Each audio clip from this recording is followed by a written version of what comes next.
You're watching The Issue Is. And welcome to The Issue Is. I'm Elex Michaelson. With us, the state's Superintendent of Public Instruction, in studio for the first time, Tony Thurmond. Welcome back to The Issue Is. Thank you. Great to be here. All these students, millions of students, are preparing to go back to school right now. Some have already gone back to school. Yes. And one thing that's top of mind going forward in this state is ethnic studies. Yes. Thanks to you and others, this is now going to be a part of the curriculum in California going forward. Can you explain a little bit about what we're talking about and what we're looking at? Yeah, you know, we have a beautifully diverse state. And so when we talk about ethnic studies, we're giving students a chance to learn about students from different backgrounds and about the contributions that people of color have made for this state.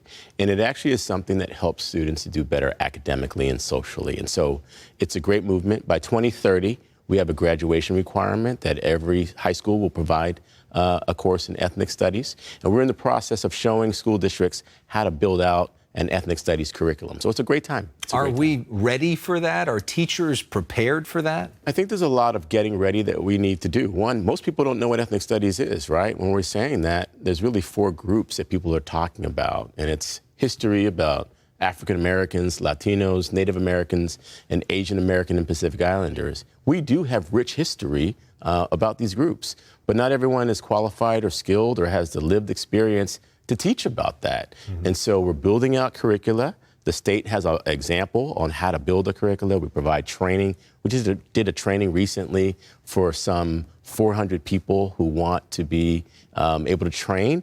And so we do that, but we have to make sure that everyone's able to do that in a way that's culturally responsive to meet the needs of our students. Obviously, you've been in the news a lot over this fight over transgenderism and how to talk about that in schools. There have been some pushes that parents should be notified if their kid wants to identify with a different pronoun than what's on their birth certificate. You spoke out against one of those efforts at the Chino Valley Unified School District, and this is what happened. As a point of order, as the board president... Point of order, this is not your meeting. You may have a seat, because if I did that to you in Sacramento, you would not accept it. Please sit. Can I get a point of order? You're not going to blackmail us. So the board there essentially kicking you out after you had gone over the allocated time there. Without getting into the specifics back and forth with that meeting, on the issue itself, what is the main point you were trying to make there and places like Murrieta, other places where this is now in the news? The main point I was making is that it is dangerous to ask someone to out students regarding their sexual identity. Many of our students are not in places where they can be safe if that's known. And nearly half of the students in our state who identify as LGBTQ+ have considered suicide. And so I'm really just trying to keep our students safe. Look, I support parent rights. I'm a parent. I get it. And I just think we have to find a better balance of parent rights in keeping students safe and forcing school staff to say this is how a student is identifying could carry a consequence. And that's really the only message that I was bringing to the board. Look, we know that there are some parents that are abusive and that are kind of like monsters, but most parents aren't. That's right. They come from a place of love and they want to be involved with their kids. That's right. And a lot of them feel like they should be told that the state should not be keeping a secret from them that's so big when, for instance, they have to sign a permission slip for them to go on a field trip, but yet this is being kept from them. Why should the state keep this secret from parents? What do you say to parents concerned about that? I would say it's actually not about keeping a secret from parents. I think, again, parent rights are important. Parents have a way of being involved in decision-making about what happens at a school, what a student learns. And I just think we have to acknowledge, right? I spend a lot of time around young people, and what I've learned is even in the best situations, it is very difficult for a student to talk about their sexual orientation. Mm-hmm. And if we start telling staff who they don't know to be the ones to say what this person is or how they identify, that carries a consequence for our students. We should be encouraging parents and students to work that out together. I don't disagree with those who say that this is a parent right. I also think it's just an overreach and overstep to say that now we're asking classroom teachers and school staff to be responsible for having conversations with parents about the sexual orientation of their child.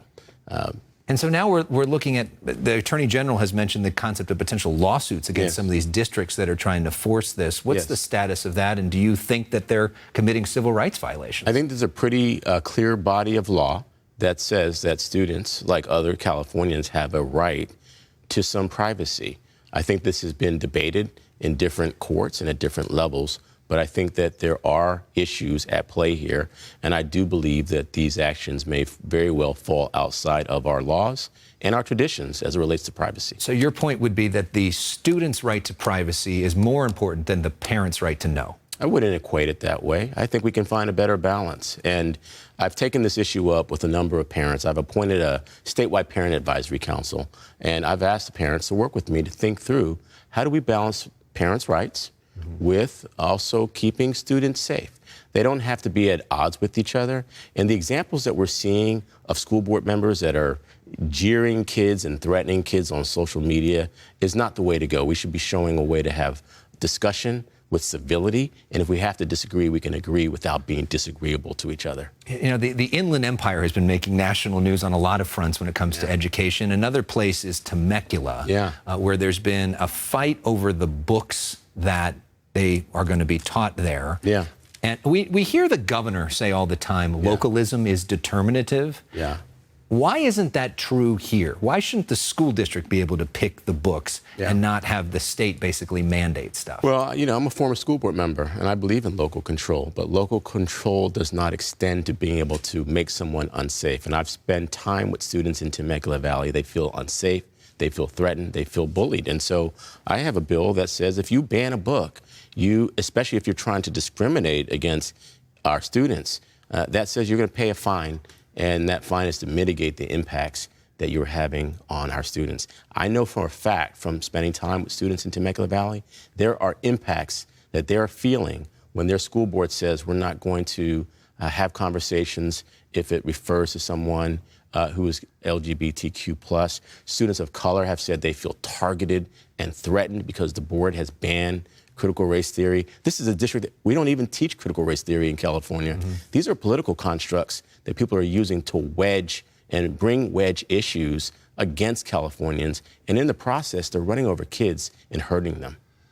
Meanwhile, you know, we look at the state of our schools and we're dealing with learning loss from the pandemic. No doubt. A lot of people were operating in good faith during the pandemic, but now we have the opportunity to look back at that with 2020 hindsight and analyze what we did right, what we did wrong. Knowing what we know now, did we keep schools in California closed for too long? You know, it's hard to say. 1 million people died from COVID, and I think that California took the right measures to keep everyone safe. Our biggest challenges, I think, around learning loss stem from the fact that we went into the pandemic with 1 million students who did not have access to a computer or access to high-speed internet. I don't know how that exists in California, but since then, we've made sure that we've provided 1 million computers and funding to have broadband all across the state.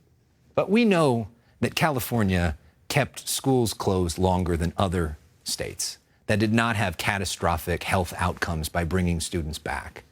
I mean, if we were to go through another pandemic and you're in charge, either as superintendent or governor or some other role, what are the lessons learned from what we did right and what we did wrong?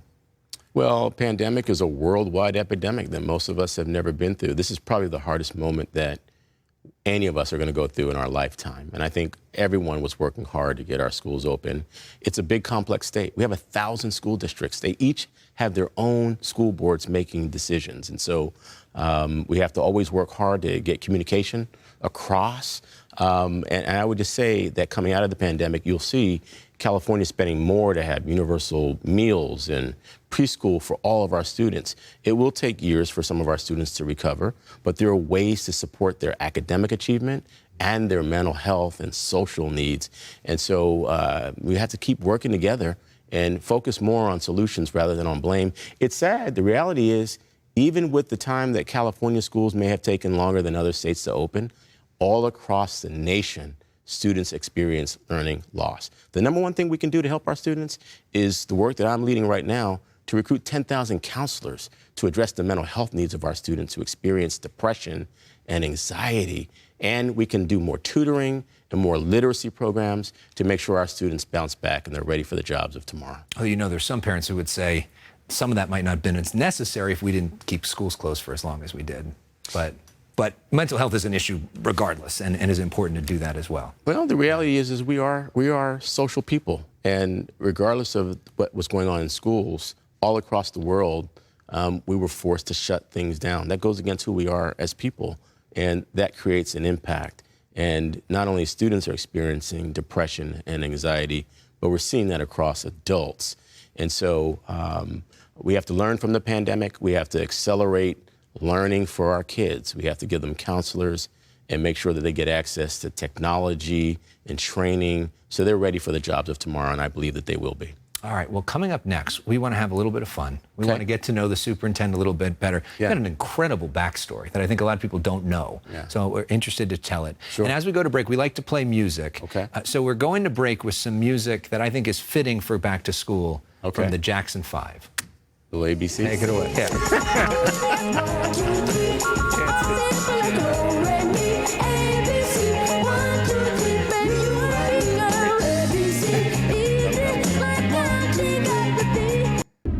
We're back with California Superintendent of Public Instruction, Tony Thurmond.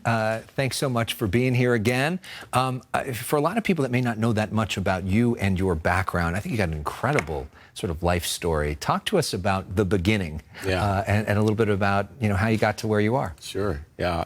Like most Californians, you know, my story is about overcoming humble beginnings. You know, my grandparents were immigrants who came here. My dad, a Vietnam vet who never came home from the war, was raised by my mom, who took care of 4 kids, a teacher here in our state, took care of us until she couldn't. My mom had cancer. When I was 6 years old, she lost her battle to cancer. I was born here in California, but got shipped to the East Coast to be raised by a cousin who I never met until I showed up on her doorstep. And she too, an immigrant, she took me in and raised me and my younger brother. And a lot of times we didn't have the things we needed. You know, I grew up on the free lunch program, on public assistance, and I ate a lot of government cheese, that cheese in a box. And, you know, the sandwiches, sometimes the cheese was this thick on the sandwich, but, you know, we didn't have much. These programs helped my family to overcome poverty. And nothing was more important than getting a great education in terms of overcoming poverty. And it allowed me to overcome those humble beginnings, go to college, become a social worker, work with foster youth and young people coming out of the juvenile justice system, and spend the last 15 years elected city council member, school board member, state legislator, and now state superintendent. And I'm grateful for my experiences here in this state. It's been good to me, and I want to continue serving our folks here. And you've the combination of both Black and Latino in your background as well. How did that experience of being a kid shape the way you view the world now in terms of your service? Yeah, my grandmother emigrated from Colombia and went to Panama and then to the U.S. And so I'm half Panamanian, so I grew up Afro-Latino. But I would say that my experience was, if there's any such thing as a traditional African-American experience, that was my experience. But I also knew that I had roots to Panama and that I got to broaden my experience and enjoy a very broad culture. And so I'm grateful for that, and to be raising my children also as Afro-Latinos, and to have a chance to visit Panama and to work on my Spanish and to be connected with people in this state. The Latino community has been important to me, the African-American community. I like to bring people together. And I've been able to enjoy the best of all worlds in terms of being a person who's a part of 2 different cultures and 2 different groups of people who I think are really working hard to get great things done for themselves, for their families. Having the immigrant experience has been one for me that reminds me that my grandparents cleaned houses and to take care of their family, and that education to them was so important. And I'm also mindful of my grandparents, who are the descendants of slaves, and that as we try to overcome the impacts of racism and slavery, that we have to continue to do all that we can to support African Americans, Latinos, and all people in our state. That's pretty profound. Let's talk for a moment about your future. Yeah. You have said that you've formed an exploratory committee to look into the idea of running for governor. Yes. How's the exploration going? Are you running for governor? Well, the exploration has been great. I get to travel a lot in the course of my work. Everywhere I go, I hear from folks who say, we need help in California. Dealing with issues of homelessness, the lack of affordable housing, education, all of these challenges. I hear these things. And as I hear them, people have been really generous and gracious in saying, we want you to run, and we want you to bring your brand of service to helping us. They know that I'm someone who's on a mission.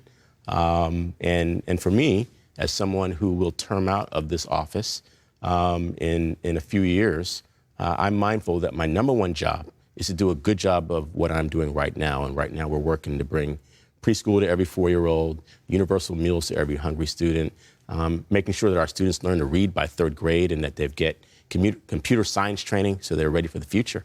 But everywhere I go, people say, we want you to run. We need your service. And from my standpoint, it's an honor to be asked to continue on the mission of helping the people of the state of California. So are you running? Stay tuned. And we'll keep talking. I mean, is there any? I mean, it sounds like it's a formality at this point. Is there any reason why you wouldn't run? I mean, for me, the process of making the decision really is about talking to the people and how do we help the folks who are struggling to work 2 jobs, 3 jobs in this state. Look at all the labor strife we have, all of the strikes that we have. That is a reflection of our need to create the opportunity for people to be able to earn more money. Make it possible for people to get a college education without going into debt. I see lots of reasons for why more is needed.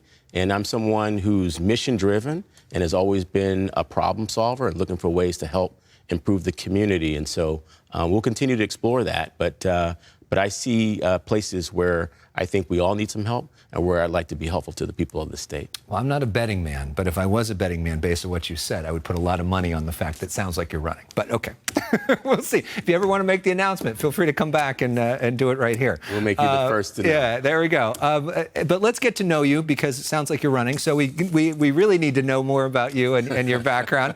And we're going to do a game called Personal Issues, where we get to know your cultural favorites. I know you've seen this before, so this is 30 seconds. We'll put the clock up and get to know some of your favorites. So here we go. What's your favorite TV show? Favorite TV show? ESPN. Okay, Sports Center, baby. What's your favorite book? Favorite book? Anything that young children can read. I love reading to kids. Yeah. And telling a story with young people. All right, we'll say Gavin Newsom's children's book. What's your favorite school subject? Favorite subject would be history. And what's your favorite sports team? Favorite sports team? Well, it's a big state. I root for all of the California teams in the state, You can't. Well, one I hope you root for is the Lakers. And we've got a picture of you with the Showtime Lakers, who a lot of people are thinking of right now for winning time. Let's put this up on the screen. And look at this guy. How about that? I mean, as a fan of them, how cool was this moment? It was a great day. I've done a lot of work with Kareem Abdul-Jabbar and his Skyhook Foundation. Yeah. And on this day, we're celebrating a story about LeBron James and his path to the NBA. But with Kareem, he's been helping me to work with students to learn about STEAM education. And it's just great to hang out with Kareem Abdul-Jabbar. How cool. Yeah, and the captain. And then to have on this day, AC Green and Michael Cooper and Kurt Rambis. Yeah. When I got sent to Philadelphia, I had to become a Sixer fan. Oh, okay. The Dr. J era. Yeah, yeah. And the Lakers beat our team many times. Yes. But I always wore number 33 on my jersey, just like Kareem Abdul-Jabbar. Oh, that's pretty wild to be able to be hanging out with him. Yeah.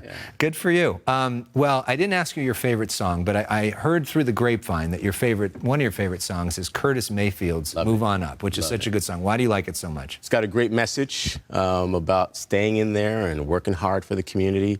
And it's just a great beat, and it's great to dance to. It is a great beat. So now we get a chance to dance. All right. Up next is Katie Couric and Stand Up to Cancer. But first, Curtis Mayfield and the Superintendent. Take it away. Just move on.